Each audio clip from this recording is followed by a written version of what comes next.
ক্যাফেটেরিয়ায় পিংপতন নীরবতা গ্রাস করে নিয়েছে মুহূর্তে। ঘটনা এত জলদি ঘটল, কেউ কোনো রিয়েক্ট করারও সময় পেল না। রাহিন এমন কিছু করবে তা যেন কেউ কল্পনাও করেনি। সাদমান অবাক হয়েছে, তবে সেই সাথে খুশিও হয়েছে। নিশার এমন একটা শিক্ষার প্রয়োজন ছিল বহু আগেই। তারা সকলে বন্ধু হলেও নিশার ঔদ্ধত্য পনা তো দিন দিন বেড়েই চলছিল। রাহিনের কথায় শুধু এতদিন কিছু বলেনি, নয়তো এমন চর থাপ্পড় নিশা আগে ওর হাতেই খেত। ওইদিকে তিখিও রেগে আছে রাহিন আর অয়ন্তীর ওপর। নিশা তার সবচেয়ে ক্লোজ ফ্রেন্ড, তাদের সার্কেল কখনো ভাঙেনি, একতাই তাদের শক্তি ছিল। কিন্তু যেদিন থেকে এই থার্ড ক্লাস মেয়ে রাহিনের জীবনে এসেছে, সেদিন থেকে তাদের মধ্যে বিরোধ লেগেই আছে। মন তো চাচ্ছে এখনই গিয়ে কলা টিপে দিতে, কিন্তু রাহিনীর সামনে এমন করা আর নিজের বিপদে ডেকে আনা একই। নিজের রাগ নিজের কাছে রেখে ধপ করে চেয়ারে বসে পড়ল।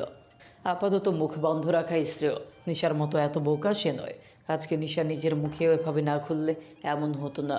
বেকুব মেয়ে কোথাকার। মিঠু নীরবও অবাক হলো, তবে মিঠু জানতো রাহিন সত্যি মিথ্যা যাচাই করলে এমনই হবে। নীরবেরও মনে হলো ঠিকই করেছে। কোন মেয়ের নামে মিথ্যে বলে সম্পর্ক নষ্ট করা তার ঠিক হয়নি একদমই। তবে এর মধ্যে রবিন এখনও অয়ন্তীর দিকে তাকিয়ে আছে। মাথায় কী চলছে বোঝা বড় তাই। তবে সবচেয়ে বেশি অবাক অয়ন্তী। সে রাহিনীর রাগ সম্পর্কে অবগত, কিন্তু এতটাও না যতটা সে এখন দেখল। মেয়ে বলে সেও ছাড় পেল না তার কাছে। হাতে শীতল স্পর্শ পেয়ে সম্বিত ফিরল অয়ন্তীর। রাহিন তার হাতটা ধরে আছে খুব শক্ত করে। রাহিন অয়ন্তীর চোখে চোখ রেখে বলল, শ্যামকন্যা, আমি বলেছিলাম না তুমি এখানে না থাকলে চলবে না। আমি এমনও আজকে এসেছি গত দিনের বিষয়টা নিয়ে সকলের সামনে ক্লিয়ার করতে। কিন্তু দেখো যে তোমাকে অপমান করেছিল, আজ সে অপমানিত হয়েছে তার নিজের কারণে। সেদিন তোমাকে ভুল বোঝার জন্য আই এম রিয়েলি সরি। আর আজকের পরে কেউ তোমার উপর আঙুল তুলে কথা বলারও সাহস পাবে না। অয়ন্তীর কাছে সব স্বপ্ন মনে হচ্ছে। কেউ তার ভালোবাসার মানুষকে এইভাবে প্রোটেক্ট করে কিনা জানা নেই। রাহিন ভুল করেছে ঠিক, কিন্তু সে তার দিক ক্লিয়ারও করে দিয়েছে। তবে অয়ন্তী যেন আরও রাহিনের প্রতি দুর্বল হয়ে গেল। দুজনের ধ্যান ভাঙে রিমির ডাকে। ক্লাসে যেতে হবে এবার। অয়ন্তী রাহিনীর থেকে বিদায় নিয়ে ক্লাসে চলে গেল। অয়ন্তী, আমি সত্যি বিশ্বাস করতে পারছি না ভাইয়া ওই নিশাকে এমন ধামাকাদার থাপ্পড় দিবে। আমার তো ভীষণ খুশি লাগছে। কত বড় সাহস! আমার বেষ্টুর নামে উল্টোপাল্টা বলেছে। ওই দিনই তো মন চেয়েছিল দিই একটা, কিন্তু ভাইয়া ভয়ে পারিনি। তবে আজকে তো ভাইয়া একদম ফাটিয়ে দিয়েছে। রিমি থাম তো। জানি নিশা ভুল করেছে, কিন্তু সবার সামনে থাপ্পড়টা হয়তো দেওয়া উচিত হয়নি, অন্যভাবেও বলা যেত। মনটা খারাপ করে বলল অয়ন্তী। নরম মানুষ কিনা তার জন্য। হয়েছে, আমার জনদরদি বইন্না। এত ভালো চিন্তা করার কোনো দরকার নেই। তোর সাথে এমন করার পরও এই চিন্তা বাদ দে। এত ভালো হতে হয় না সব সময়। নিজের জন্য হলেও লড়তে হয়। আর ওর সাথে ঠিকই হয়েছে। কোনো গিল্টি না রেখে চল এবার ক্লাসে। বলেই অয়ন্তীর হাত টেনে ক্লাসে নিয়ে গেল। এদিকে অয়ন্তী যেতেই নীরবতা ভেঙে রবিন বলল, রাহিন, তুই কি নিশার সাথে কাজটা ঠিক করলি? রবিনের কথায় ভ্রু কুঁচকে চাইল রাহিন। বাইকের চাবিটা টেবিলে রেখে রবিনের দিকে ঝুঁকে গেল। তা তুই কি এখন আমার ঠিক বেঠিক বুঝাবি? আর আমাকে তোর কথা বুঝতে হবে। আমি সেভাবে বলিনি রাহিন। নিশা আমাদের ফ্রেন্ড, আর জাস্ট ফ্রেন্ড না, কিন্তু আমাদের সম্পর্ক বলতে গেলে আমরা একটা পরিবার। তাই তুই সবার সামনে ওকে এভাবে অপমান করে একসাথে আমরা বসে বলতে পারতাম, ওর ভুল ওকে বোঝাতে পারতাম, তাই না? সাহস করে রবিন কথাগুলো বলল। পারতাম, অবশ্যই পারতাম। আর আমি এটা করতেই এসেছিলাম, কিন্তু আমি করিনি। কেন করিনি জানিস? ও তোদের সামনে অয়ন্তীকে অপমান করেছিল, ভুলে গেছিস? মনে করাতে আমাকে বাধ্য করেছিস রবিন। তাই বলে তো আমাদের টিম থেকে বের করবি? এটা কেমন কথা? কথা কেমন তা জানি না, কিন্তু অপরাধ করলে শাস্তি তো পেতেই হবে। আর শুরুটা নিশা করেছিল, অয়ন্তী না। তাই নিশার সাফাই গাওয়া বন্ধ করে দেই। আর রাহিন ঠিক করেছে, ওর জায়গায় আমি হলে সেই দিনই কষে কয়েকটা দিতাম। রবিনের উদ্দেশ্যে কথাগুলো বলে বেরিয়ে পড়ল সাদমান। রাহিন রবিনের কাঁধে হাত রাখে। নিশার মতো ভুল করিস না কিন্তু। আমি যা করেছি ঠিক করেছি। আমার সামনে ফের প্রশ্ন তুলিস না, বিশেষ করে অয়ন্তীর বিষয়ে, তাহলে কিন্তু ভালো হবে না। বলেই টেবিল থেকে বাইকের চাবিটা তুলে ঘোরাতে ঘোরাতে অফিসের জন্য বেরিয়ে গেল। রাগে গজগজ করতে লাগলো রবিন। রাহিনের আধিপত্য তাকে বারবার তীক্ষ্ণ ফালার মতো পীড়া দেয়, সেই শুরু থেকেই। কিন্তু এখন আর রাহিনের বাড়াবাড়ি সে মানবে না বলেই শয়তানি হাসি দিয়ে বেরিয়ে গেল। অফিসে একটু দেরি করে পৌঁছলো রাহিন, তবে তাকে এখানে জবাবদিহি করতে হয় না মোটেও। আসা যাওয়ার কোনো নিয়ম তার জন্য নেই। সামাদ চৌধুরীও তাকে নিজের ছেলে থেকে কম দেখে না। তার সাথে রাহিনের একরকম বন্ধুত্ব জমে গেছে। বাইকের চাবিটা ঘোরাতে ঘোরাতে নিজের কেবিনে গেল রাহিন। উৎফুল্ল কণ্ঠে কোনো পরিচিত গানের সুর গাইছিল। ঠিক তখনই কেবিনে কাচের ডোর ঠেলে ভেতরে প্রবেশ করলো নোভা। রাহিন খেয়াল করেনি অবশ্য, সে সেলফ থেকে ফাইল খুঁজতে ব্যস্ত। নোভা ঠিক গিয়ে দাঁড়ালো রাহিনের পেছনে। আস্তে করে পেছন থেকে রাহিনকে চোখ চেপে ধরল। হঠাৎ এমন হয় চমকে গেল রাহিন, কিন্তু চোখের ওপর নরম হাতগুলো জানান দিল হাতটা কোনো মেয়ের। রাহিন হাত রাখলো নোভার হাতের ওপর, ঠোঁটের কোণে মুচকি হাসি রেখে বলল, যদি যদি ভুল না হয়, তাহলে এই সুন্দর হাতের অধিকারিণী মানবটি নোবা। বলেই হাত সারালো রাহিন। চাইলো নোভার দিকে। তার পরনে ফিটেড ডিজাইনার ড্রেস, হালকা রঙের কম্বিনেশন কেমন আকৃষ্ট করে ফেলে। আর কাটিং এমন যে মুহূর্তেই দৃষ্টি কেড়ে নেয়। পোশাকের প্রতিটি ভাঁজ, প্রতিটি রেখা যেন তার আলাদা ব্যক্তিত্বের সাথে একদম মানানসই। নোভার ফর্সা মুখে অল্প বিস্তর প্রসাধনীর উপস্থিতি, চোখে আইলাইনারের নিখুঁত ছোঁয়া, ঠোঁটে সফট শেডের লিপস্টিক তার সৌন্দর্য যেন আরও বাড়িয়ে দিয়েছে। চুলগুলো খোলা, একদম স্ট্রেট, হাতে লিগেন ঘড়ি, কানে ছোট কিন্তু রুচিশীল ইয়াররিং, আর হাতে মিনিমাল ডিজাইনের একটি ব্যাগ। সব মিলিয়ে তার উপস্থিতিতে ফুটে উঠেছে পুরোই আধুনিক বড়লোক ঘরানার সহজাত ক্লাস। রাহিন কেমন মুগ্ধ হয়ে চেয়ে রইল নোভার দিকে। রাহিনের এমন দৃষ্টি বিচলিত করল না নোভাকে। হালকা হাসলো, যেন এমনটা হওয়ারই ছিল। রাহিনের কথায় লাজুক হাসলো নোভা, এমন হাসিতে যেন হাজারো মানুষ এক নিমিষেই হারিয়ে যাবে। কেমন মহাচ্ছন্ন করে ফেলে মুহূর্তের মধ্যে। না জানি কত লোক ঘায়েল হয়েছে এই হাসিতে। নোভা হাতের ব্যাগটা টেবিলে রেখে চেয়ার টেনে বসলো। বসার স্টাইলেও কেমন একটা আধুনিকতার ছোঁয়া। টেবিলের ওপর রাখা পেপার ওয়েটটা ঘোরাতে ঘোরাতে নোভা বলল, তুমি কিন্তু দারুণ ফ্ল্যাট করতে পারো, তা কি জানো? রাহিন হাতে থাকা ফাইলটা টেবিলের ওপর রাখলো। নিজের ডেস্কের সাথে রাখা চেয়ারে বসিয়ে নোভার দিকে চেয়ে বলল, আমি তো জাস্ট সত্যি বললাম। এখন তোমার কাছে যদি এটা ফ্ল্যাট মনে হয়, তাহলে আমার কি দোষ বলো? ছোটো সময়ও তো এমন তুলতুলে ছিলে। মা বলল আমি নাকি তোমাকে আমার ঢল বলে ডাকতাম। শেষের কথাটুকু কেমন সম্মোহন নিয়ে বলল নোভা। রাহিনও কেমন হারিয়ে গেল সেই ছোটবেলার সময়টায়। নোভার বাবা আর তার বাবার অনেক পুরনো বন্ধুত্ব, বলতে গেলে একই পরিবারের মতো তাদের মেলামেশা ছিল তখন। সেই থেকে নোভা জন্মের পরে রাহিনদের বাসায় আসা যাওয়া লেগেই থাকতো। আর নোভা হয়েও ছিল একদম পুতুলের মতো। ছোট নরম তুলতুলে হাত পাগুলো রাহিন ছুঁয়ে চমকে যেত, মনে হতো একদম তোলা দিয়ে বানানো কোনো পুতুল। তাই সে নোভাকে টল বলতো, নোভাকে নিয়েই সারাদিন পার করতো। একবার তো সে নোভাকে নিতেই দিবে না।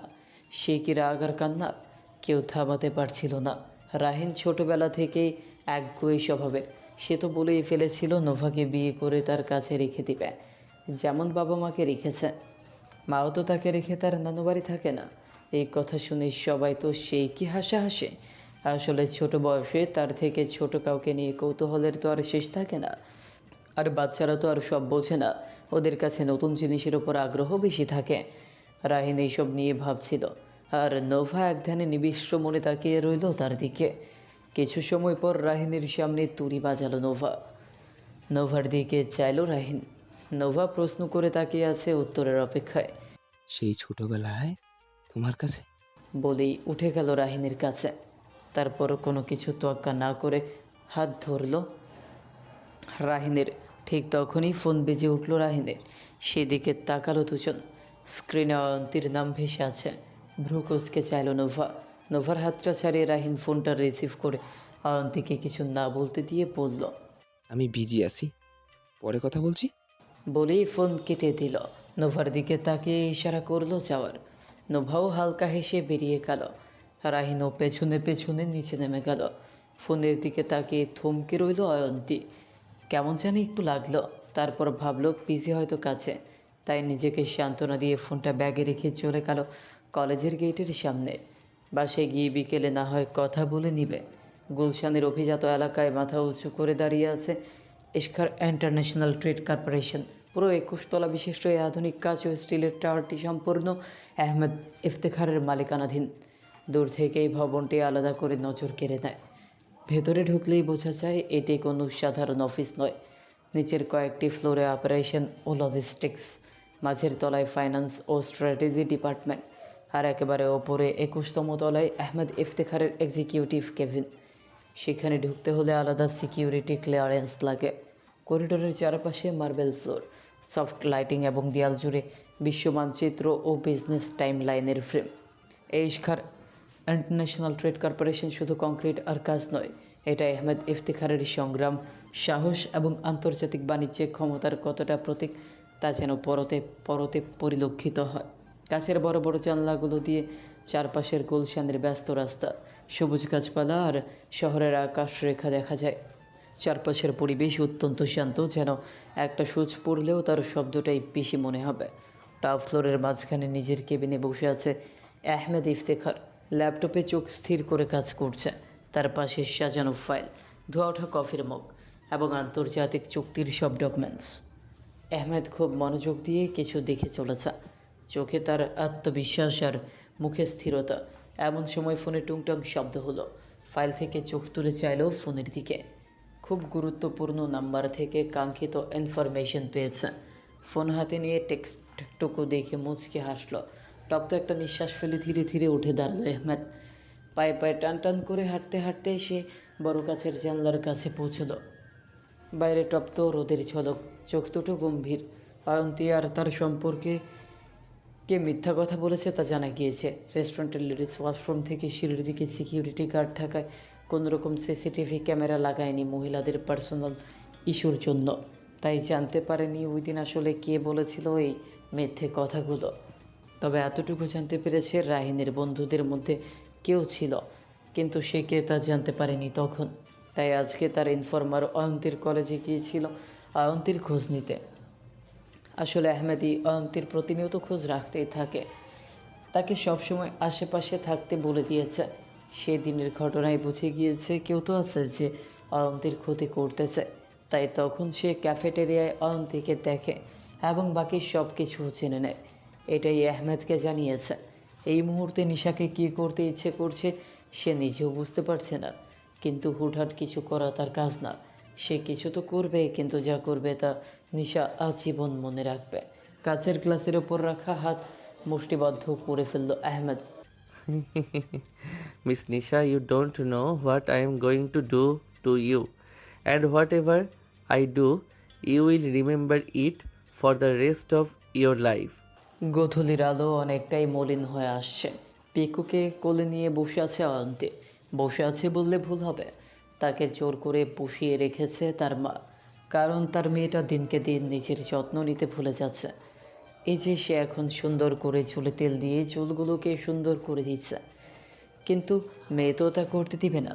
থাকবে তো সেই আউল বাউলের মতো চুল করে। এই নিয়ে মেয়েকে আচ্ছা মতো বোঝাচ্ছে, কিন্তু অয়ন্তী বুঝতে পারছে কিনা কে জানে। মন পড়ে আছে ফোনের মধ্যে। রাহিন সেই যে ফোন রাখলো তারপর আর ফোন দেয়নি। কতটা সময় করালো এখনও কি মনে হলো না যে একটা ফোন দিই। ফোন না হোক, ছোট একটা মেসেজ তো দেওয়া যায়। সে কি বুঝতে পারে না যে অয়ন্তী তার সাথে কথা না বললে কেমন বন্দি পাখির মতো ছটফট করে? এতই কি ব্যস্ততা? অয়ন্তীর মা এতক্ষণ বোঝালো তেলের উপকারিতা, তারপর সুন্দর করে চুল আশ্রে বেঁধে দিয়ে চলে গেল। তার সাথে পিকোটাও চলে গেল। অয়ন্তীর মায়ের নেওয়াটা হয়েছে ছোট্ট জানটা, বলতে গেলে সকলের চোখের মণি। অয়ন্তী উঠে চলে গেল স্টাডি টেবিলের কাছে। সেখান থেকে ফোনটা তুলে চেয়ে রইল ফোনের স্ক্রিনের দিকে। না কোনো ফোন বা নোটিফিকেশন নেই রাহিনের। খানিক মন খারাপ হলো, কিন্তু কী আর করার। ফোনটা টেবিলে রেখে ব্যালকনিতে গিয়ে দাঁড়ালো। দক্ষিণা বাতাসে মন কেমন প্রফুল্ল হয়ে উঠল মুহূর্তেই। চোখ বন্ধ করে আনমনেই হেসে ফেলল অয়ন্তী। মন খারাপগুলো মনে হচ্ছে বাতাসের সাথে ছুমন্তর হয়ে যাচ্ছে নিমিষেই। অয়ন্তীর হাসির সাথে সাথে থমকে আছে আহমেদের সময়। অয়ন্তীর এই স্নিগ্ধ হাসিতে যেন খেয়াল হলো আরও একবার। সে বিকেল থেকে বেচারা তার কনস্ট্রাকশন সাইডে এসে বসে আছে, শুধু এক পলক অয়ন্তীকে দেখার জন্য। চাইলে তো আর যেতে পারবে না অয়ন্তীর কাছে, সেই অধিকার তো তার নেই। কিন্তু তার বসন্ত গৌরীকে দেখতে তো আর মানা নেই, তাকে দেখতে তো আর কারো অনুমতিরও প্রয়োজন নেই। এই অধিকার তার থেকে কেউ নিতে পারবে না, স্বয়ং অয়ন্তীও না। এই যে দেখছে এতেই তার শান্তি। সারাদিনের ক্লান্তি যেন ওই এক হাসিতেই প্রশান্তি দিয়েছে। কতক্ষণ তাকিয়ে রইল জানা নেই। দূর থেকে মাগরিবের আজানের ধ্বনি ভেসে আসছে। অয়ন্তী মাথায় কাপড় দিয়ে চলে গেল ভেতরে। আহমেদ তবুও তাকিয়ে রইল ব্যালকনির দিকে। এই কি নিয়তি তার? এত কষ্ট কি সত্যিই তার পাওনা? রাত 10টা, মাত্র বাসায় পৌঁছলো রাহিন। আজকে তার প্রচুর ধকল গিয়েছে, তবে তা কাজের জন্য নয়, নোভার সাথে ঘোরাঘুরির জন্য। আজকে অনেক দিন পর প্রচুর এনজয় করেছে। সে তো বন্ধুদের সাথে এমন করেছিল। মনু আজকে খুব ফ্রেশ। নোভা চমৎকার একজন মানুষ, চিন্তাভাবনাও একদম তার মতোই, কোনো জড়তা সংকোচ নেই। এই যে আজকে সারাদিন একসাথে কত কী করলো, একটু বোর ফিল হয়নি। ছেলেকে এত উৎফুল্ল দেখিয়ে অবাক হলো রাহিনের মা। কি ব্যাপার, আজকে আমার রাহিমকে এত খুশি লাগছে যে? কি হয়েছে? আজকে নোবার সাথে বের হয়েছিলাম। উফ মা, তুমি জানো না, এর চিন্তাধারা আমার সাথে একদম ম্যাচ করে। এত ভালো সময় কেটেছে কি বলবো, একদম খারাপ লাগেনি। সময় কই থেকে কই গেল বুঝতেই পারলাম না। বলে থামলো রাহিন। নোভার কথা শুনে ভ্রু কুঁচকে চাইল সাবিহা আহমেদ। নোভা দেশে এসেছে? কই, তাকে তো কেউ কিছু বলেনি। আর মনে কিছু চিন্তা করতে লাগলো। রাহিন হাতের ঘড়িটা খুলে টেবিলে রাখলো। এখন সারাদিনের ক্লান্তি দূর করার একটাই উপায়, হট শাওয়ার নিতেই হবে। তাই মাকে বলল তাকে ব্ল্যাক কফি দিতে।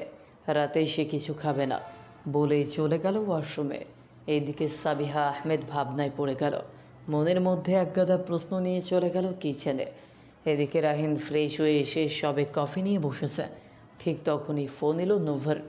কথা বলতে বলতে কখন যে 3টা বেজে গেল বুঝতেই পারল না।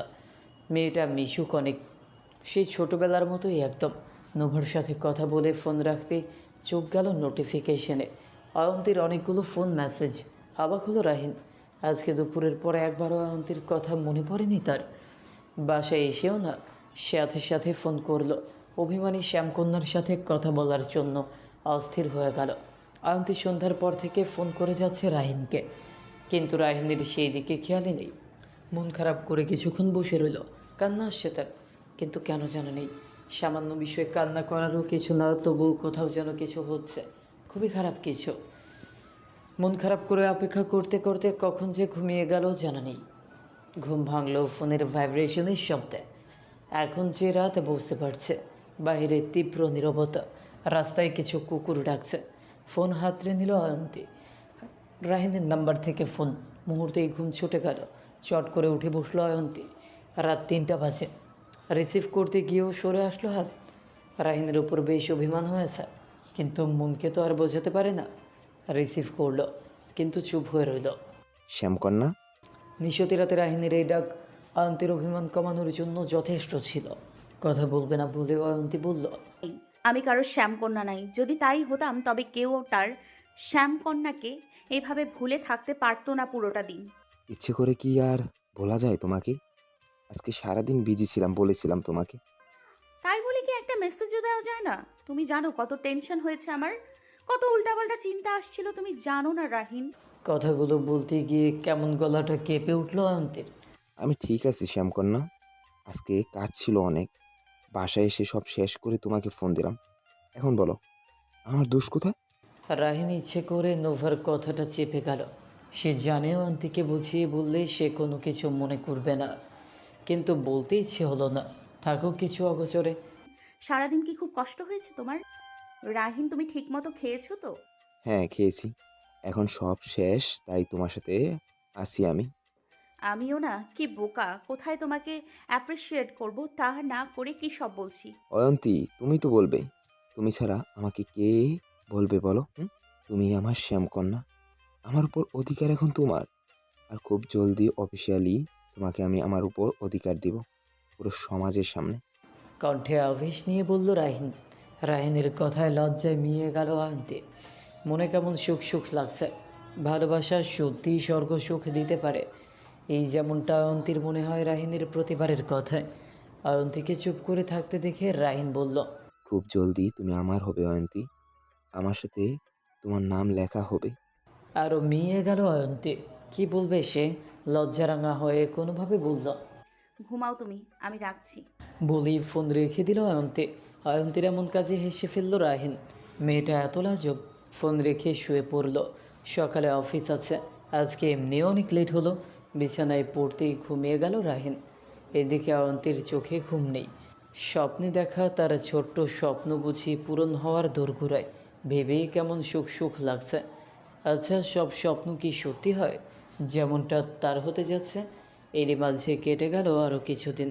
রাহিন সেই তার ব্যস্ত সময় পার করছে। এত ব্যস্ত, সারাদিন কথা বলার ফুরসত নেই। কথা হয় সেই রাতে। রাহিন ক্লান্ত থাকে, কখনো কখনো টুকটাক কথা হয় শুধু। অয়ন্তীও নিজেকে মানিয়ে নিয়েছে অনেকটা। খারাপ লাগে তবুও বলে না। রাহিনকে পেরেশান করতে চায় না। এত কষ্ট তাদের ভবিষ্যতের জন্যই তো করছে, তাই আর বিরক্ত করে না। আজকে ক্লাসে বসে এইসবই ভাবছে অয়ন্তী। বাইরে ঝুম বৃষ্টি হচ্ছে। রেমে গিয়েছে সিঙ্গারা আনতে। বৃষ্টির দিনে গরম গরম সিঙ্গারা খাওয়ার মজাই আলাদা। তখনই তার সামনে এসে দাঁড়ায় নিশা। নিজের সামনে কাউকে দেখে মাথা তুলে তাকায় অয়ন্তী। নিশাকে দেখে বেশ অবাকও হলো, সাথে ভয়ও পাচ্ছে প্রচুর। রিমিও নেই। অয়ন্তীর এই ঘাবড়ানো মুখের দিকে চেয়ে তাচ্ছিল্যের হাসি হাসলো নিশা। অয়ন্তীর দিকে ঝুঁকে বলল, রাহিনের বোকা শ্যামকন্যা, এই একা ক্লাসে কেন বসে আছো বলো তো? এখানে যদি তোমার সাথে খারাপ কিছু হয়ে যায় তখন কি হবে বলো তো? কেউ আসবে না বাঁচাতে, না রাহিন না রিমি। বুঝতে পারছো আমি কি করব তোমার সাথে? নিশার কথা শোনার সাথে সাথে গলা শুকিয়ে আসলো অয়ন্তীর। উঠে চলে যেতে চাইলে অয়ন্তীর ডান হাত চেপে ধরল নিশা। অয়ন্তীর হাতে থাকা কাচের চুড়িগুলো ভেঙে ঢুকে গেল অয়ন্তীর হাতে। ব্যথায় কুকিয়ে উঠল অয়ন্তী। টুপটুপ রক্তে মুহূর্তেই লাল হয়ে গেল বেঞ্চের একাংশ। ক্যান্টিন থেকে সিঙ্গারা নিয়ে প্রায় ভেজা হয়ে ক্লাসে ঢুকল রিমি। বৃষ্টির এই এক সমস্যা, না ভিজিয়ে কাউকে রাখেই না। আবার তার উপর হয় যদি প্রিয় সিঙ্গারা খাওয়ার ক্রেভিং, তাহলে তো কথাই নেই। দুই বান্ধবীর ভীষণ প্রিয়, আনতে হবে যেভাবেই হোক। ভিজে জবজবে হলেও কোনো সমস্যা নেই। ক্লাসে ঢুকে অয়ন্তীকে কিছু বলতে যাবে তার আগেই চোখ গেল নিশার দিকে। অয়ন্তীর হাত চেপে দাঁড়িয়ে মুখে পৈশাচিক হাসি নিয়ে কী জানি বলছে। আর অয়ন্তী ব্যথায় প্রায় নীল হয়ে গেছে। নিশার থেকে হাত ছাড়াতে চাচ্ছে কিন্তু পারছে না। রিমির চোখ হঠাৎ গেল বেঞ্চের মধ্যে। মুহূর্তেই হতভম্ব হয়ে গেল। নিশা এখনও রিমিকে দেখেনি। সে এতটাই অয়ন্তীকে কষ্ট দিতে ব্যস্ত যে রাগে জ্ঞান হারিয়ে ফেলেছে। রিমি সিঙ্গারা ফেলে দৌড়ে গেল তাদের দিকে, গিয়ে সজোরে এক ধাক্কা দিল নিশাকে। ধাক্কায় তাল সামলাতে না পেরে দেয়ালে বাড়ি খেল নিশা। আর তার হাত থেকে হাত ছাড়তেই বেঞ্চে পড়ে গেল অয়ন্তী। হাত কেমন অবশ হয়ে যাচ্ছে। রিমি তেড়ে গেল নিশার দিকে, টেনে তুলে থাপ্পড় দিতে নিতেই হাত ধরে ফেলল নিশা। রিমিকে ফেলে দিয়ে দৌড়ে চলে গেল ক্লাসের বাইরে। রিমিও পেছনে যেতে নিয়ে ফিরে এলো। অয়ন্তী কেমন চুপসে যাচ্ছে। ভয়ে কেঁদে ফেলল রিমি। কি করবে একা একা সে? মনে পড়ল রাহিনের কথা। তাড়াতাড়ি ব্যাগ হাতে ফোন বের করে ডায়াল করলো। রিং হচ্ছে কিন্তু রিসিভ হচ্ছে না। বার কয়েক ডায়াল করার পরেও ফলাফল শূন্য। ব্যাগগুলো নিয়ে অয়ন্তীকে ধরে আস্তে আস্তে বাহিরে নিয়ে এলো। প্রচুর বৃষ্টি হচ্ছে, কিন্তু এভাবে দাঁড়িয়ে থাকলেও তো চলবে না। ক্লাসের একটু দূরে বারান্দায় কয়েকজন মেয়ে দাঁড়িয়েছিল। রিমি ডাক দিতেই তারা দৌড়ে এলো। তারাও সাথে সাহায্য করল। একজন ছাতা ধরে নিয়ে গেল গেটের কাছে। বৃষ্টির দরুন কোনো রিক্সা নেই। যদিও এটা নতুন না, সকলে ভিজে জবজবে হয়ে গেছে। অনেকক্ষণ দাঁড়িয়ে রইল কিন্তু রিক্সার টিকিটিও নেই। কিছুক্ষণ পর রিমি খেয়াল করলো একটা গাড়ি এই দিকেই আসছে। কোনো কিছু না ভেবে থামানোর জন্য হাত দিয়ে ইশারা করলো। গাড়িতে বসে ফোনে কিছু কাজ করছিল আহমেদ। আজকে তার একটা গুরুত্বপূর্ণ মিটিং আছে। এই মিটিংয়ে ডিলটা ফাইনাল হলে যেমন তার কোম্পানি একটা নতুন মাইলফলক অতিক্রম করবে, তেমনই তার পার্টনারশিপ কোম্পানিগুলো লাভবান হবে। কিন্তু বৃষ্টির জন্য যেতে কিছুটা লেট হচ্ছে, কেননা যে রাস্তায় যাবে সেখানটায় প্রচুর পানি জমে, তাই ড্রাইভার অন্য রাস্তা দিয়ে এনেছে। এদিকে রাস্তাও ভালো, আবার দ্রুত পৌঁছতে পারবে। কিন্তু যেহেতু বৃষ্টি তাই জ্যাম পেরিয়ে যেতেও কিছুটা সমস্যা হচ্ছে। কাজে মশগুল আহমেদের ধ্যান ভাঙে ড্রাইভারের কথায়। স্যার, কলেজের সামনে কিছু মেয়ে ইশারা করেছে, সম্ভবত গাড়ি থামাতে বলছে। কি করব? ড্রাইভারের কথায় ভ্রু কুঁচকে চাইলো আহমেদ। এই ঝুম বৃষ্টিতে গাড়ি থামাতে চাইছে কেন? খটকা লাগলো, তাই ড্রাইভারকে উদ্দেশ্য করে বলল। কাছাকাছি গিয়ে গাড়ি থামাও, দেখি কি হয়েছে। আহমেদের কথায় হাসূচক মাথা নাড়িয়ে গাড়ি থামালো ড্রাইভার। কী হয়েছে জিজ্ঞেস করার জন্য কাজ নামাতেই দেখলো রিমি বৃষ্টিতে পুরো ভিজে আছে। রিমি আহমেদকে তেমন খেয়াল করেনি, কাজ নামাতেই বলল। স্যার প্লিজ হেল্প, আমার ফ্রেন্ড ইনজুর্ড হয়েছে, রক্ত বের হচ্ছে অনেক, ওকে হসপিটালে নিতে হবে, ও কেমন সেন্সলেস হয়ে যাচ্ছে স্যার। রিমির কথাগুলো বলেই কান্না করে দিল। চমকে গেল আহমেদ, পেছনে চাইতে অয়ন্তীকে দেখে মুখ ফ্যাকাশে হয়ে গেল, দম বন্ধ হয়ে গেল কেমন। গাড়ির দরজার সাথে সাথে খুলে বেরিয়ে এলো। অয়ন্তীকে ধরতে গিয়েও হাত সরিয়ে নিল। রিমিকে বলল গাড়িতে উঠতে। রিমি উঠে পড়লো, বাকি দুইজন মেয়ে অয়ন্তীকে তুলে দিতে সাহায্য করলো। আহমেদ বসলো ড্রাইভারের পাশের সিটে, পেছনে রইল রিমি অয়ন্তী। আহমেদ দ্রুত গতিতে গাড়ি চালাতে বলল। হাত পা অসাড় হয়ে আসছে, বারবার পেছনে দেখছে। অয়ন্তী এখন পুরোই বেহুশ। রিমি রাহিনকে ফোনের পর ফোন দিয়েই যাচ্ছে, কিন্তু ফোন রিসিভ করছে না। রাগ লাগছে এবার। আধা ঘন্টা পর গাড়ি এসে থামলো হসপিটালের সামনে। দ্রুত নামলো আহমেদ, পেছনের দরজা খুলে দাঁড়িয়ে রইল। অয়ন্তীকে বের করবে কি করে? রিমিও একা পারবে না, আশেপাশে কোনো স্ট্রেচারও নেই। কোনো কিছু না ভেবে কোলে তুলে নিল অয়ন্তীকে, নিয়ে দৌড়ে ভেতরে ঢুকে গেল। আহমেদের পেছনে রিমিও দৌড় দিল।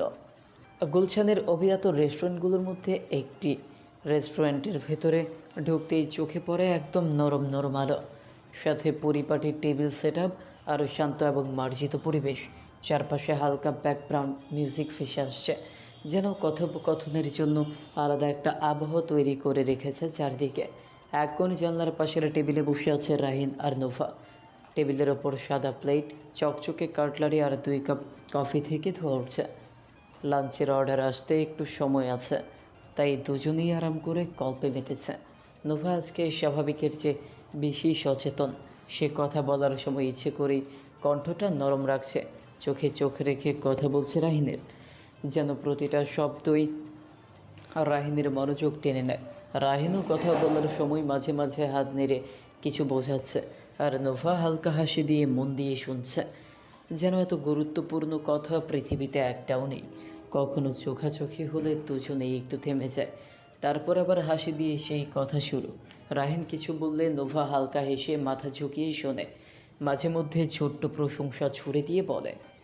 এই কথাগুলো সে এমনভাবে বলে যেন খুব সাধারণ বিষয়, কিন্তু ভেতরে লুকানো একটা ইঙ্গিত থাকে, আর সেটাই লক্ষ্য করে নোভা গভীরভাবে।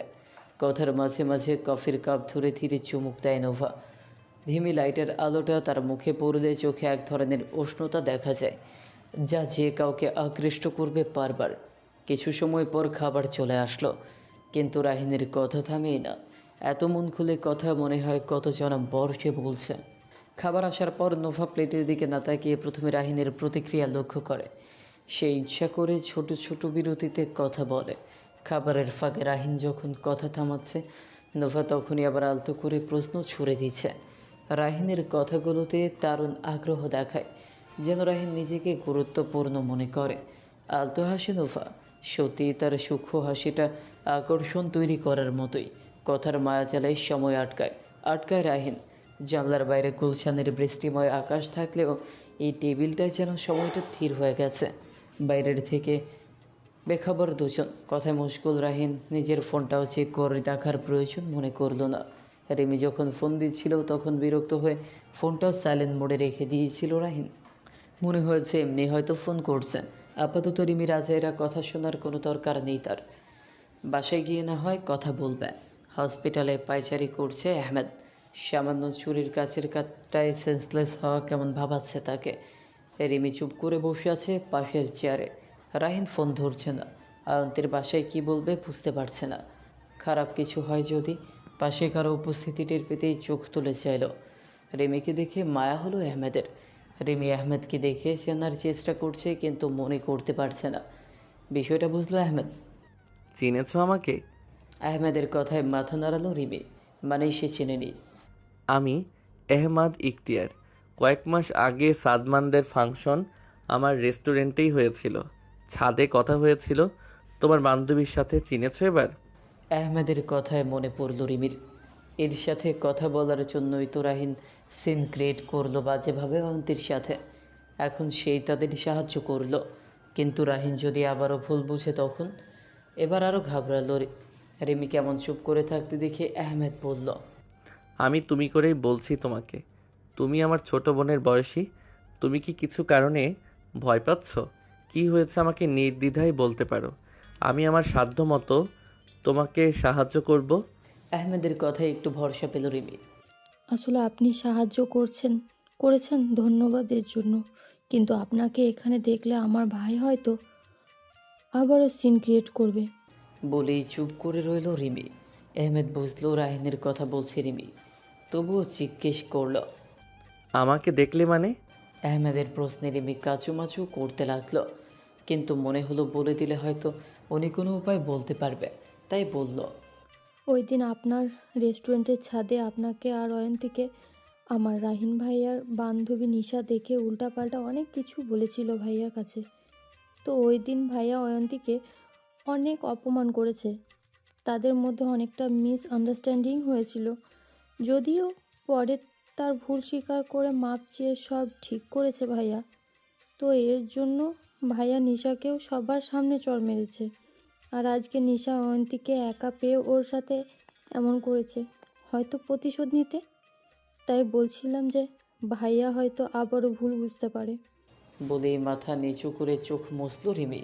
রাগে ভেতরে ভেতরে কচকচ করতে লাগলো আহমেদ। তবে রাগ লাগলো রাহিনের ওপর। কিছু বলতে যাবে তখনই ডাক্তার বের হলো। ডাক্তার সাজিদ আহমেদের বন্ধু, তাই তো দ্রুত ট্রিটমেন্ট শুরু করেছে। নয়তো এতক্ষণ এত ফর্মালিটি করতে করতে কত সমস্যা হতো। আহমেদকে দেখে সাজিদ বলল, Ahmed, she is out of danger, কিন্তু একটা কথা হলো, ওকে স্লো পয়জন পুশ করা হয়েছে। তবে এটা আজকেই, যার জন্য ও অজ্ঞান হয়ে গেছে। তবে ভয়ের কিছু নেই, এখন ও ঠিক আছে।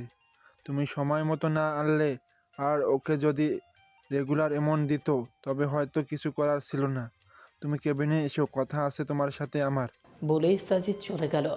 আহমেদ থমকে দাঁড়িয়ে আছে, সাথে অবাকের পর্যায়ে রিমিও।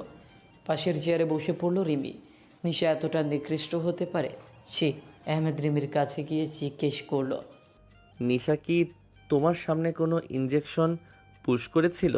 না, আমি বাহিরে ছিলাম। অয়ন্তী সিঙ্গারা খেতে ইচ্ছে হয়েছিল, নিয়ে এসে দেখি এই অবস্থা। হয়তো আগে দিয়েছে। অয়ন্তীর পরিবারের কাউকে ফোন দাও। তবে এসব কিছু বলার দরকার নেই, শুধু বলবে অ্যাক্সিডেন্ট করেছিল, রিক্সা থেকে পড়ে গিয়েছে। বাকিটা আমি সামলে নিব। আর হ্যাঁ, তোমার ভাইকে আমার কথা বলো না, আমি সে বলবে আগন্তুক। মাথা নেড়ে হ্যাঁ বোধক বলল রিমি। কাপা হাতে ফোন দিল অয়ন্তীর মায়ের নাম্বারে। অয়ন্তীর বাসায় কথা বলে ফোন দিল ওর মাকে, বলল বিষয়টা। উনিও রিমিকে থাকতে বলল। এদিকে আহমেদ চলে গেল সাজিদের সাথে কথা বলতে।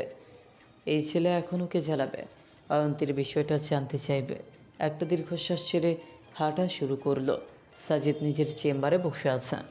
আহমেদকে দেখে বসতে বলল। চেয়ার টেনে বসলো আহমেদ। সাজিদ হেসে আহমেদকে বলল, কি জানাবো, অবশেষে আপনিও প্রেমে পড়লেন বুঝি? সাজিদের কথায় হাসলো আহমেদ। প্রেমে পড়লে তো ভুলে থাকা যায়, কিন্তু কারো মায়ায় আষ্টে পৃষ্ঠে জড়িয়ে গেলে তার থেকে কি করে বের হওয়া যায়, যদি কিসমতো উপহাস করে দারুণভাবে। আহমেদের কথায় অবাক হলো সাজিদ। কি বলছো এসব? আমার মাথার উপর দিয়ে যাচ্ছে তোমার কথা। বলো তো কি কাহিনী? সে অনেক কাহিনী, অন্য কোনো এক সময় বলবো। শুধু জেনে রাখো, তাকে পাওয়ার ভাগ্য আমার নেই, কিন্তু আজকের এই সিচুয়েশনে আমার মনে হলো তাকে এক পলক দেখতে যদি আমাকে আমার ভাগ্যের সাথেও লড়তে হয়, তাহলে আমি এক পাও পিছাবো না। বলে অন্যমনস্ক হয়ে রইল। সাজিদ তাকিয়ে রইল আহমেদের দিকে। খারাপ লাগলো। জীবন ওর থেকে সব নিতে নিতে নিঃস্ব করে এখন আবারও কি সব নিয়ে নেবে? ফোনের শব্দে সম্বিত ফিরল আহমেদের। তার পার্সোনাল সেক্রেটারি রেহানের ফোন। আজকের ডিলের জন্য দিচ্ছে বুঝলো আহমেদ। ফোনটা রিসিভ করে বলল, আজকের সব মিটিং ক্যান্সেল করে দাও, কোনো ডিল হবে না। বলেই ও পাশে কিছু বলার সুযোগ না দিয়েই ফোন রেখে উঠে দাঁড়ালো আর সাজিদকে বলল, সাজিদ, অয়ন্তীর পরিবারকে এই ব্যাপারে কিছু বলো না, আর যারা অয়ন্তীর দেখভাল করবে তাদেরকেও বিষয়টা বলে দিবে। বলবে অ্যাক্সিডেন্ট পেশেন্ট, তোমাকে আমি পরে সব বলবো। আর দাঁড়ালো না, বেরিয়ে পড়লো আহমেদ। 1 ঘন্টা পর উপস্থিত হলো অয়ন্তীর পরিবার। অয়ন্তীর মতো হাউমাউ করে কাঁদছে। অয়ন রিমির সাথে কথা বলছে। কিভাবে হলো, কি করে এলো এইসব। রিমি ও আহমেদ যেভাবে বলতে বলেছে তাই বলছে। এদিকে অয়ন্তীর বাবা কাজে ঢাকার বাইরে গিয়েছে। মেয়ের এই অবস্থা শুনেই সব ফেলে ছুটে আসছে। সাজিদের রুম থেকে বেরিয়ে অয়ন্তীর কেবিনের সামনে এসে দাঁড়ালো আহমেদ। তখনই খেয়াল করলো রিমি একা নয়, সাথে একজন ছেলে ও একজন মহিলা আছে। মহিলাটি অয়ন্তীর মা, বুঝতে কষ্ট হলো না, কারণ একজন মা ছাড়া সন্তানের জন্য এমন কান্না কে করবে। আর তবে ছেলেটি রাহিন নয়, কারণ রাহিনকে রিমি এখানে অয়ন্তীর পরিবারের সামনে কখনোই আনবে না। তবে কে? অয়ন্তীর ভাই কি? ধীর পায়ে গিয়ে দাঁড়ালো আহমেদ। রিমি আহমেদকে দেখে বলল, ভাইয়া, ইনি অয়ন্তীর আম্মু আর ইনি অয়ন্তীর বড় ভাইয়া। আঙ্কেল আসছে, রাস্তায় আছে। ফোনে বাবুর সাথে কথা শেষ করে পেছনে ফিরে চাইলো অয়ন। আহমেদকে দেখে বলল, স্যার আপনি? অয়নের কথায় অবাক হলো রিমি। কৌতূহলী হয়ে চেয়ে আছে অয়নের দিকে। সাথে অবাক হলো আহমেদ নিজেও। ম্যানজে রেস্টুরেন্ট। শান্ত পরিবেশের মধ্যে নোভার সাথে আলাপে মশগুল হয়ে আছে রাহিন। পুরনো নতুন সেই কত শত স্মৃতি রোমন্থন করছে দুজন। এরই মাঝে রাহিনের ফোনে বারবার কল আসা লক্ষ্য করল নোভা। কয়েক পলক অপেক্ষা অবশেষে জিজ্ঞেস করেই ফেলল, রাহিন? খেতে খেতে জবাব দিল রাহিন, তোমার হয়তো কোনো ইম্পর্ট্যান্ট কল এসেছে। তেমন জরুরি না। চামচটা আস্তে করে প্লেটের মধ্যে রেখে চাইল নোভার দিকে। কি করে বুঝলে? রিমির কল আসছে। আর ও আমার কাজিন। ও মাঝে মাঝে এমন করে। ও শপিংয়ে যেতে হলে বা কোনো ফ্রেন্ডের বাসায় গিয়েছে, ওখান থেকে ওকে পিক করার জন্য হলেও এমনটাই করে। আসলে ওর ধৈর্য সহ্য কম। আমি ওর সাথে পরে কথা বলে নিব, কারণ আপাতত আমি বিজি আছি। বলেই মুচকে হাসলো রাহিন। বিজি? হ্যাঁ, তা কোন কাজে বিজি আছো আমিও একটু শুনি। টেবিলের ওপর বেশ খানিকটা ঝুঁকে গেল রাহিন। নোভার দিকে তাকিয়ে রইল। নোভার নেশালো চোখে যে কেউ হারিয়ে যাবে এটা শিওর রাহিন। সেও হারায় সেই প্রথম দিন থেকে। যতই নানা করুক তবুও হারায়। এই যে তোমার সাথে আছি, এটাই আমার ব্যস্ততা।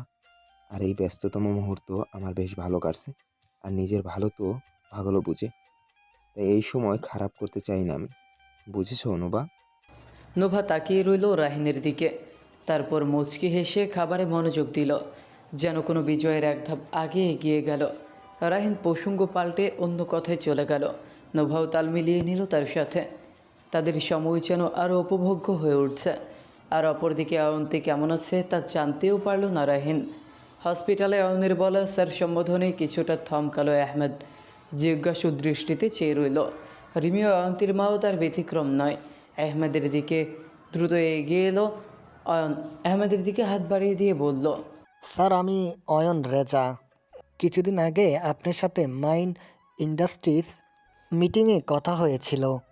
আমাদের কোম্পানির থেকে আপনাদের সাথে ডিল করতে আমি গিয়েছিলাম। অয়নের বলার পরে আহমেদের মনে পড়ল, তাও ঘটনা মাস 6 আগের। অয়নের সাথে কথা বলে তার ভালো লেগেছিল। ডিল করার চমৎকার দক্ষতা আছে। আহমেদকেও দারুণভাবে ইমপ্রেস করেছিল। Yeah Mister Reza, now I remember. Good to see you. আপনি এখানে? আমার বোন অয়ন্তী অ্যাডমিট আছে এখানে, অ্যাক্সিডেন্ট করেছে। কিন্তু স্যার আপনি...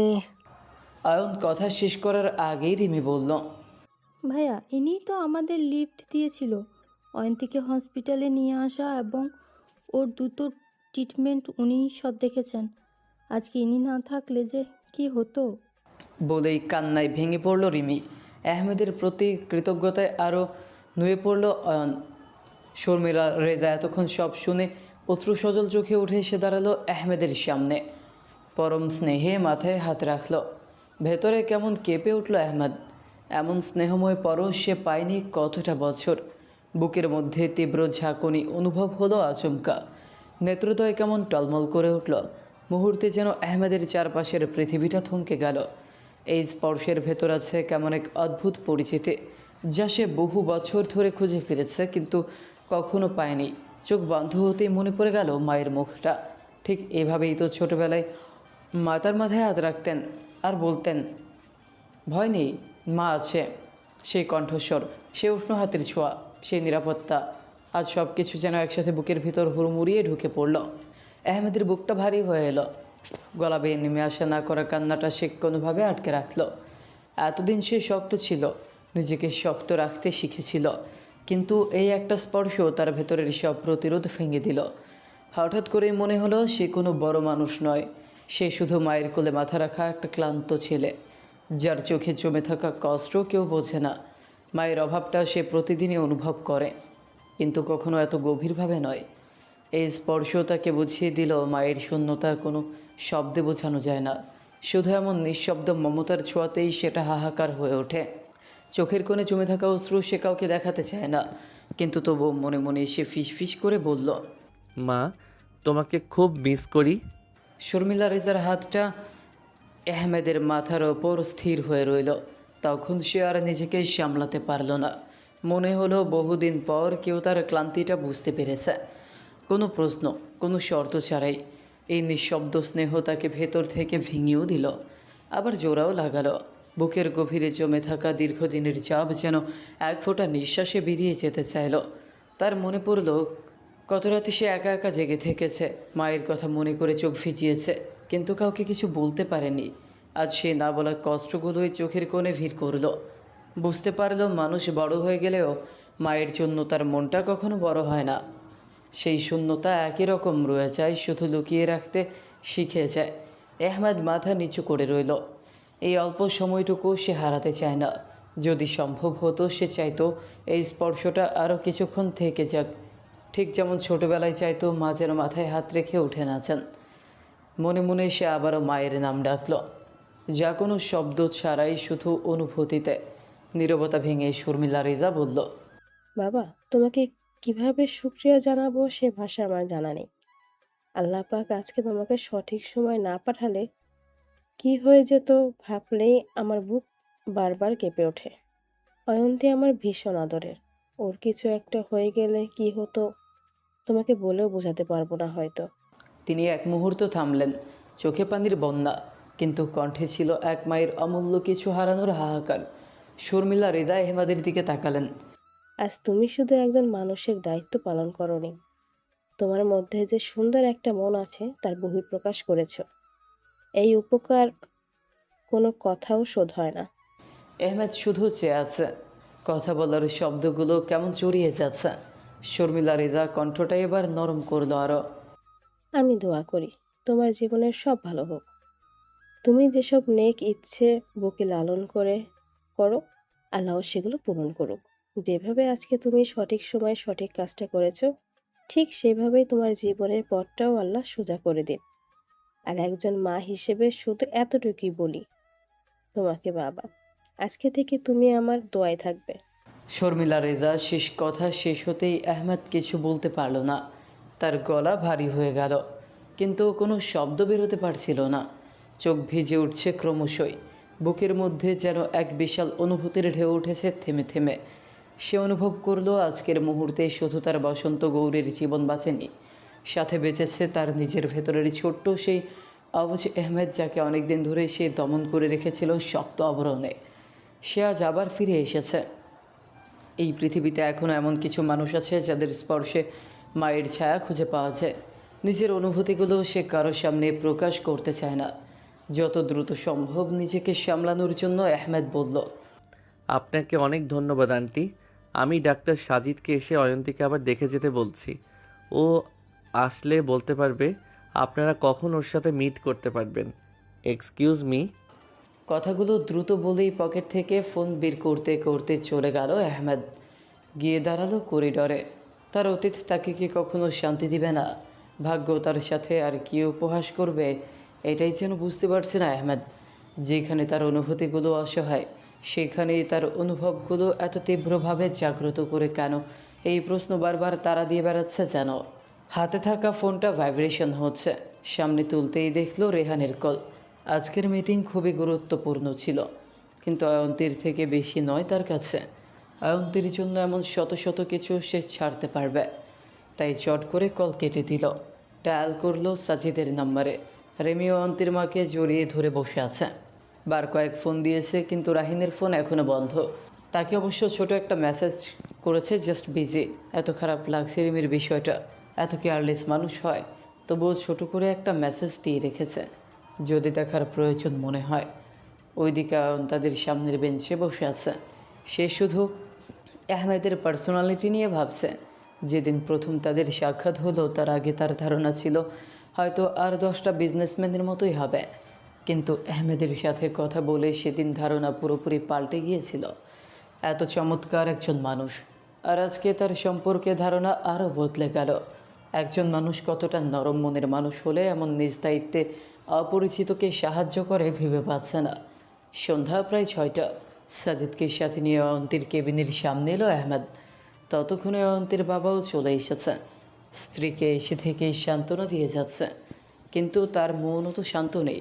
কিন্তু বাবারা তা কখনো বুঝতে দেয় না, কারণ সে ভেঙে পড়লে বাকিরা আরও ভেঙে পড়বে।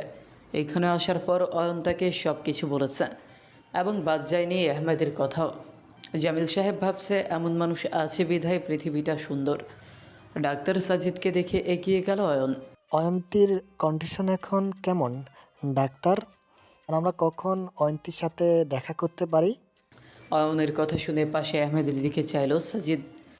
দেখুন, অয়ন্তীর এখন প্রচুর বিশ্রাম এর প্রয়োজন। শরীর থেকে ব্লাড কিছুটা বেশি গিয়েছে, তবে আমরা সেটা কভার করে দিয়েছি। আর আপনারা তার সাথে দেখা করতে পারেন এখন। তবে খেয়াল রাখবেন, কেউ কোনো কথা বলবেন না। ওর একটা প্রেশার রেস্ট জরুরি। সাজিদের পাশে থাকা নার্সকে ইশারা করলো তাদের নিয়ে যেতে। নার্স অনুমতি পেয়ে তাদের সাথে করে নিয়ে কেবিনে গেল, কিন্তু আহমেদ ঠাই দাঁড়িয়ে রইল জানলার কাছে মুখ করে। আহমেদকে দাঁড়িয়ে থাকতে দেখে কাছে এগিয়ে গেল সাজিদ, কাঁধে হাত রাখলো, কিন্তু আহমেদ ঠাই মুখ ঘুরিয়ে দাঁড়িয়ে রইল।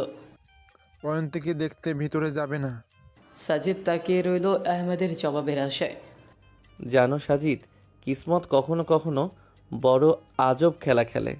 এমন এক খেলা যেখানে তুমি বারবার হারতে হারতে অভ্যস্ত হয়ে যাবে, কিন্তু কারণটা কোনোদিন পুরো বুঝতে পারবে না কেন হচ্ছে, কী সে অপরাধ তোমার মনের একাংশ ধীরে ধীরে দহনের অনলে পুড়ে ছাই হয়ে যাবে নীরবে নিভৃতে, কিন্তু তুমি মুখ ফুটে বলতে পারবে না।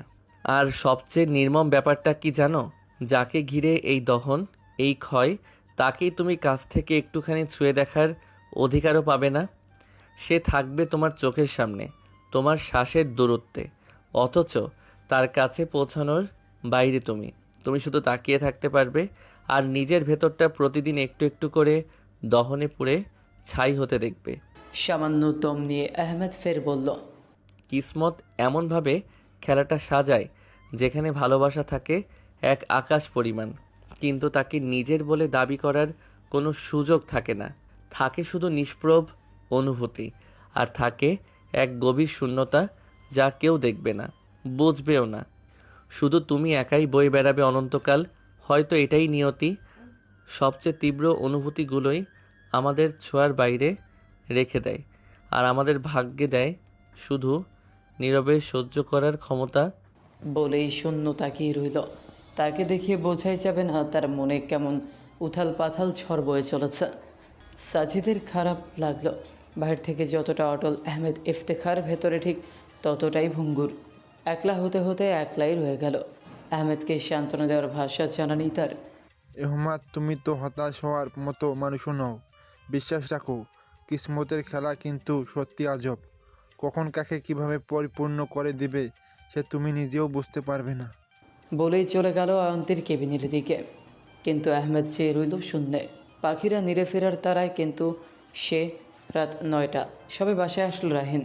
আজকে দিনটা আরও শান্তিময় গিয়েছে। কেমন এক শান্তি অনুভব করে আজকাল। নোভার সাথে সময় কখন শেষ হয়ে যায় বুঝতেই পারে না। চোখ বন্ধ করেই সেই সব অনুভূতিকে মনে করলো রাহিন। প্রতিটি মুহূর্ত যেন ধীরে ধীরে তার মনের ভেতরে গেঁথে যাচ্ছে, স্মৃতি হয়ে দাঁড়াচ্ছে মনের দুয়ারে। শরীর ক্লান্ত লাগলেও মনের ক্লান্তি যেন তার প্রভাব পড়তে দিল না। আজকের এই অনুভূতিগুলো তাকে শিখিয়েছে নতুন কিছু। ঠিক করলো ফ্রেশ হয়ে এসেই কথা বলবে। তার এই ভাবনার মাঝে রুমে এলো রাহিনের মা। তোর ফোন বন্ধ কেন সেই বিকেল থেকে? তোকে কতবার ফোন করছি আমি। ব্যস্ত ছিলাম মা, ফোনেও চাচ্ছিল না। কোনো দরকার ছিল? রিমি নাকি তোকে আজকে অনেক কল করেছিল। হুম। ছোট করে বলল রাহিন। মনে মনে ভাবলো তার বোনটা বিচার দিয়ে দিয়েছে নিশ্চয়ই। রিমি বলল ওর কোনো ফ্রেন্ড নাকি আজকে হসপিটালে ছিল, তাই তোকে কল করেছিল, হয়তো কোনো হেল্পের জন্য। এটুকু তোকে বলতে বলল।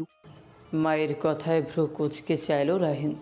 রিমির ফ্রেন্ড, কিন্তু ভুলেও মাথায় অয়ন্তীর কথা মনে আসলো না। সারাদিন তো সে বেমালুম ভুলেই রইল তাকে। ফোন হাতে নিয়ে দেখলো বন্ধ। ঘড়িতে সময় দেখলো, এখন তো আর যেতে পারবে না। তবে আগে জানা জরুরি কী হয়েছে। তাই ফোন চার্জে লাগিয়ে ফ্রেশ হতে চলে গেল। আর মাকে বলল তার জন্য কড়া করে কফি দিতে। ফ্রেশ হয়ে এসে ফোন ওপেন করতে নোটিফিকেশনে ভরে গেল। চেক করতে গিয়ে মেসেজ দেখলো কয়েকটা। তার মধ্যে নোভার মেসেজ দেখে মুখে অজান্তেই হাসি চলে আসলো। কিন্তু রিমির মেসেজ দেখে আশ্চর্য হয়ে তাকিয়ে রইল। ছোট একটা মেসেজে লেখা, অয়ন্তী হসপিটালে অ্যাডমিট আছে। রিমি কি তার সাথে মজা করছে ফোন রিসিভ করেনি তাই, নাকি সত্যি কিছু হয়েছে? ফোন দিল সাথে সাথে। প্রথমবার রিং হলো কিন্তু রিসিভ হলো না। আবারও ফোন দিল, কয়েকবার রিং হতেই রিসিভ করলো রিমি। বলো ভাইয়া। আমার সাথে এমন জঘন্য মজা কিভাবে করিস রিমি? থাপড়িয়ে কিন্তু একদম বেয়াদবি করা ভুলিয়ে দিব। চরম রাগ হচ্ছে রিমির ওপর। আমি মোটেও তোমার সাথে এমন জঘন্য মজা করছি না ভাইয়া। কোনো মানুষকে নিয়ে তো একদমই নয়। আর যদি সে হয় আমার বেস্ট ফ্রেন্ড, তাহলে তো প্রশ্নই আসে না। মানে কিছু না ভাইয়া।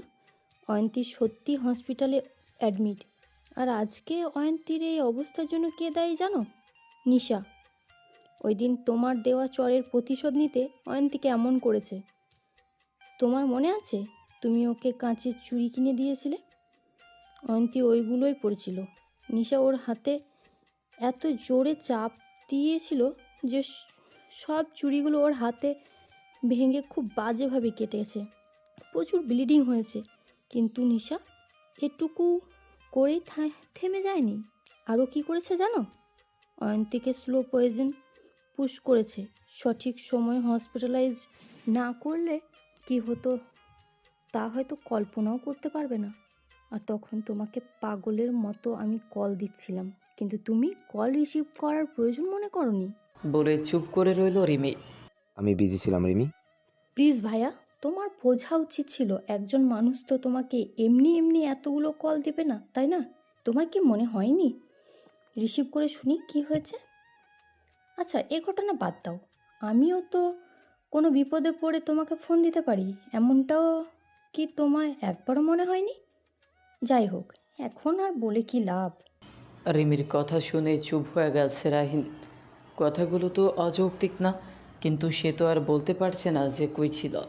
নোভার সাথে থাকলে সব ভুলে যায় রাহিন। অয়ন্তীকে সে ভালোবাসে ভীষণ, কিন্তু এই একটা জিনিস সে নোভার সান্নিধ্যে থাকলে বেমালুম ভুলে যায়। কিন্তু কেন? তার ভালোবাসা কি সত্যি অয়ন্তীর জন্য নাকি? না, আপাতত সব চিন্তাবাদ। আগে অয়ন্তীর খোঁজ নিতে হবে। রিমিকে উদ্দেশ্য করে বলল, কোন হসপিটাল আছে অয়ন্তী? জলদি অ্যাড্রেস সেন্ড কর রিমি, আমি বের হব। আর তুই বাসায় তাহলে হসপিটাল কি আছে অয়ন্তীর সাথে? বলেই ফোন কেটে দিল রিমি। রিমি ফোন রাখতেই ধপ করে বসে পড়ল রাহিন। নোভার সাথে ব্যস্ততায় কী থেকে কি হয়ে গেল। আর নিশাই বা এত অ্যাগ্রেসিভ হলো কেন? সামান্য চরকি এর পেছনে, নাকি অন্য কিছু? ঠিক করলো সে যাবে হসপিটালে, কিন্তু এত রাতে অয়ন্তীর পরিবারের কেউ দেখলে কি বলবে কে জানে। ঠিক তখনই ফোন এলো নোভার। অনেক চিন্তা ভাবনা করে ফোন রিসিভ করলো নোভা। কারণ এখন হসপিটালে গিয়েও লাভ নেই, তার চেয়ে ভালো সকালে যাবে। কানে ফোন নিয়ে চলে গেল ব্যালকনিতে। তারপর নোভার সাথে কথা বলায় ব্যস্ত হয়ে পড়ল। ওইদিকে রাত বাড়ছে, আর নিস্তব্ধতা যেন বাড়ছে ধীরে ধীরে। আকাশের গায়ে বিচ্ছুরিত তারাগুলো যেন এক এক করে দিগন্তে আলো জ্বালাচ্ছে। বাতাসের হালকা ঠান্ডার স্পর্শে গায়ে লাগছে কেমন যেন অদ্ভুত প্রশান্তি। হসপিটালে অয়ন্তীর কেবিনের বাইরে দাঁড়িয়ে আছে আহমেদ। সে বাসায় যায়নি। তার অয়ন্তীকে একা রেখে যেতে মন সায় দিচ্ছে না। যদিও অয়ন আছে, কিন্তু এখানে নেই, নিচে আছে। কেবিনে থাকার অনুমতি নেই, তবে নার্স আছে, তারা মাঝে মাঝে এসে দেখে যায়। এখন অবশ্য কেউ নেই এখানে। কিছুক্ষণ আগে দেখে গেছে অয়ন্তীকে। আহমেদ আস্তে করে ঢুকলো কেবিনে। লাইটের ধিমে আলোয় বেরিয়ে শুয়ে থাকা অয়ন্তীর দিকে চাইল আহমেদ। নিষ্প্রাণ হয়ে শুয়ে থাকা অয়ন্তীকে দেখে বুকটা ধক করে উঠল। মুহূর্তে মন অশান্ত হয়ে গেল। বেডের সাথে রাখা বসার জন্য চেয়ারটা টেনে বসলো ঠিক অয়ন্তীর পাশে। এক দৃষ্টিতে তাকিয়ে রইল। এই একজনের মায়ে কীভাবে আষ্টে পৃষ্ঠে জড়িয়ে গেল সে? এই প্রশ্নের উত্তর আজও অজানা। কাপা হাতে আস্তে করে ধরল অয়ন্তীর হাতটা। ধীরে ধীরে হাতটা কপালে ঠেকিয়ে বসে রইল। আচমকা এক শান্তি পাচ্ছে মনের মধ্যে, যা এর আগে কখনো তার অনুভব হয়নি। রাত তখন প্রায় শেষের দিকে, কিন্তু অন্ধকার এখনও পুরোপুরি সরে যায়নি। আকাশের বুকে গাঢ় নীল আর ধূসর রং একে অপরের সঙ্গে মিশে আছে, যেন প্রণয়ের কোনো রং একে অপরের সাথে মিলেমিশে একাকার হয়ে যাচ্ছে। দূরের আকাশের তারাগুলো নেভে আসছে, তাদের আলো আর চোখে পড়ে না। চারপাশে এক অদ্ভুত স্থিরতা। সাদিদের চেম্বারের ব্যালকনি ঠান্ডা রেলিংয়ে ভর দিয়ে আহমেদ সামনের আকাশে তাকিয়ে। আজকে সে বাড়ি যায়নি। অয়ন্তীকে রেখে যাবেই বা কী করে? তার মধ্যে আরও ক্ষতি করতে আসবে না তারও ঠিক নেই। সবচেয়ে বড় বিষয়, অয়ন্তীর সাথে এই যে মুহূর্তগুলো পাচ্ছে, এটাই যেন কোনোভাবে হারাতে চাচ্ছে না। কখনো এমন সময় হয়তো আসবে না, তাই এইটুকু সময়কে স্মৃতির পাতায় আগলে রাখতে চায়। নিচের শহরটা তখনও আধঘুমে কাতর, রাস্তা ফাঁকা, আলো নিভু নিভু। ভোরের হালকা বাতাস মুখ ছুঁয়ে যাচ্ছে আহমেদের। সেই বাতাসে রাতের ক্লান্তি আছে, সাথে আছে নতুন দিনের প্রতিশ্রুতিও। এই শান্ত লগ্নে আহমেদ সে হারিয়ে আছে অয়ন্তীর নিষ্পাপ ক্লান্ত মুখশ্রীতে। ভোরের আধো আলোয় তার মুখে ভেসে উঠছে অয়ন্তীর মুখ। কি নিষ্পাপ ক্লান্ত মুখশ্রীতে ফুটে আছে একরাশ অব্যক্ত কষ্ট। অসুস্থতার ছাপ ওর মুখে স্পষ্ট ফুটে উঠেছে। তবুও সেই মুখে আহমেদ খুঁজে পেয়েছে এক অদ্ভুত কোমলতা, যা আহমেদের বুকের ভেতরটাকে কেমন উলটপালট করে তোলে। কেবিন থেকে এসে সোজা যে সাজিদের রুমে এসেছে আর চায়নি। নিজের অনুভূতিগুলো দমাতে হবে। সে চায় না তার জন্য অয়ন্তী আবারও কষ্ট পাক। সাজিদকে বলে রাতের জন্য একজন নার্স ঠিক করেছে, সেই আছে এখন। কিন্তু এরপরেও নিশ্চিন্তে সারা রাত ঘুমোতে পারেনি সে। চোখ বন্ধ করলে অয়ন্তীর সেই মুখটাই বারংবার ভেসে উঠেছে। ফ্যাকাশে ঠোঁট, কপালে ভাঁজ, ক্লান্ত চোখের পাতায় জমে থাকা অবসাদ। মনে হয় ওর নিঃশ্বাসগুলোও যেন ক্লান্ত হয়ে পড়েছে। আহমেদ আরও কিছু অনুধাবন করল যে নিজের প্রিয়তমার এমন একটা সময় মানুষ সবচেয়ে বেশি অসহায় হয়ে পড়ে। ভোরের ঠান্ডা বাতাস ব্যালকনিতে দাঁড়িয়ে থাকা আহমেদের গায়ে লাগছে, কিন্তু তার ভেতরের অস্থিরতা ঠান্ডা হচ্ছে না। পূর্ব আকাশে আলো বাড়ছে একটু একটু করে। রাত সরে যাচ্ছে নতুন দিগন্তের জন্য, অথচ অয়ন্তীর অসুস্থ শরীরের ভার যেন তার বুকে এসে চেপে বসেছে। এই আধো আলো আধো অন্ধকারের মুহূর্তে আহমেদ শুধু একটাই প্রার্থনা করে, ভোরের প্রথম আলোটা যেন অয়ন্তীর কপালে গিয়ে পড়ে, আর সেই আলোর সঙ্গে করে নিয়ে আসে একটু শান্তি আর একটু সুস্থতা। পূর্ব দিগন্তে হালকা কমলা আর গোলাপি আভা ছড়িয়ে পড়ছে ক্রমশ। সূর্য এখনও দেখা দেয়নি, কিন্তু তার উপস্থিতি টের পাওয়া যায়। মৃদু আলো খুব ধীরে এগিয়ে আসে পৃথিবীর দোরগোড়ায়। ভোর আসে ঠিকই, কিন্তু সবার জীবনে কি ভোর একই রকম আলো নিয়ে আসে? আহমেদের বুকের ভেতরেও ঠিক তেমনই এক আলো জ্বলে ওঠে, তবে তা অস্পষ্ট, ধোঁয়াশায় পূর্ণ। সকাল 8টা। সূর্যের নরমালয় চোখ কুঁচকে ফেলল অয়ন্তী। মাথাটা এখনও কেমন ঝিমঝিম করছে। কোনো রকমে চোখ মেলে চাইল, কিছু তেমন মনে করতে পারছে না। মনে হচ্ছে কয়েক শত বছর পর সে চোখ খুলল। প্রথমে চোখ গেল ছাদের দিকে। সাদা পরিষ্কার ছাদ, সাথে নরম আলোতেও একটা আধুনিক লাইট। তারপর দৃষ্টি ধীরে ধীরে নেমে আসে নিচের দিকে। চোখের কোণে পড়ে স্বচ্ছ স্যালাইনের বোতলটা পরিলক্ষিত হয়। ভেতরে তরলটা ধীরে ধীরে নামছে। তারই পাশে রাখা মনিটরের স্ক্রিনে সবুজ রেখাগুলো চলছে বিরতিহীনভাবে। তার ক্ষীণ একটা শব্দ জানিয়ে দিচ্ছে সে এখনও বেঁচে আছে আর নিরাপদে আছে। গতকালের ঘটনা মনে পড়ে গেল তরাক করে। আতঙ্কে চুপসে গেল অয়ন্তী। তাকে এখানে রিমি এনেছে এটা জানে। নিজেকে অনেক ভাগ্যবতী মনে হচ্ছে, এমন একটা বেস্ট ফ্রেন্ড তাকে আল্লাহ দিয়েছেন। একটা দীর্ঘশ্বাস ফেলে একটু মুখ ঘোরায়। জানলার দিকটা চোখে পড়ে। পর্দার ফাঁক দিয়ে সকালের আলো ঢুকে পড়েছে কেবিনে। সে আলো এত নরম, এত শান্ত যে কয়েক সেকেন্ডের জন্য মনে হচ্ছে সে মোটেও অসুস্থ নয়। জানলা দিয়ে বাইরে নীল আকাশ, হালকা দুলতে থাকা গাছের পাতা অয়ন্তীকে স্নিগ্ধ শান্তি দিচ্ছে। বাইরে থেকে চোখ ফেরাতেই দৃষ্টিগোচর হলো রুমের কর্নারের টেবিলটার দিকে। তাজা ফুল রাখা ফুলদানিটায় দেখে মনে হচ্ছে কিছুক্ষণ আগে কেউ রেখেছে। একদম রঙিন ও সতেজ ফুলগুলোর দিকে তাকিয়ে তার মনে হচ্ছে কেউ খুব যত্ন করে রেখেছে, যার জন্য এই কেবিনটার সৌন্দর্য বহুগুণে বেড়ে গেছে। সেই ভাবনাটাই বুকের ভেতর কেমন একটু উষ্ণতা এনে দিল মুহূর্তেই।